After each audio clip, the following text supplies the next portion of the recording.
নমস্কাৰ বন্ধুসকল, আজি আমি লৈ আহিছোঁ অসম চৰকাৰৰ কেবিনেট বৈঠকৰ বিশেষ আপডেট। মুখ্যমন্ত্ৰী ডক্টৰ হিমন্ত বিশ্ব শৰ্মাৰ অধ্যক্ষতাত অনুষ্ঠিত হ'ল অসম চৰকাৰৰ কেবিনেট বৈঠক। এই বৈঠকত চৰকাৰে গ্ৰহণ কৰিছে কিছুমান গুৰুত্বপূৰ্ণ আৰু জনসাধাৰণৰ স্বাৰ্থত বলিষ্ঠ সিদ্ধান্ত। আজিৰ কেবিনেট বৈঠকে অসমৰ ভৱিষ্যত উন্নয়নৰ দিশত এক নতুন দিশা দেখুৱাইছে। এতিয়া চাওঁ আহক আজিৰ কেবিনেটত কি সিদ্ধান্ত গ্ৰহণ কৰা হ'ল। ৰাজ্যৰ বিভিন্ন বিদ্যালয় উন্নয়নৰ বাবে চৰকাৰে 500 কোটি টকাৰ বিশেষ অনুদান ঘোষণা কৰিছে।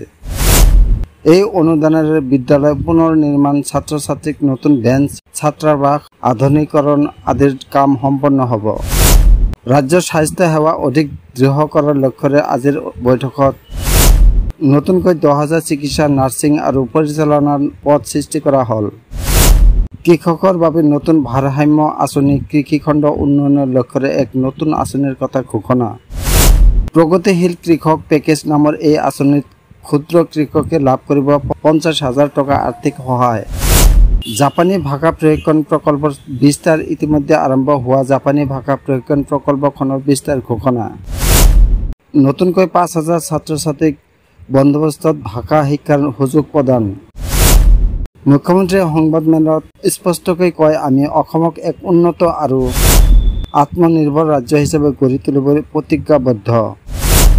এই সকলো সিদ্ধান্তই অসমৰ লোকৰ জীৱনমান উন্নত কৰাৰ দিশে এক ডাঙৰ পদক্ষেপ।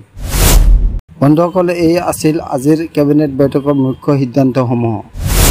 এনে আপডেট পোৱাৰ বাবে চেনেলটো ছাবস্ক্ৰাইব কৰক, ভিডিঅ'টো লাইক আৰু শ্বেয়াৰ কৰিব নাপাহৰিব।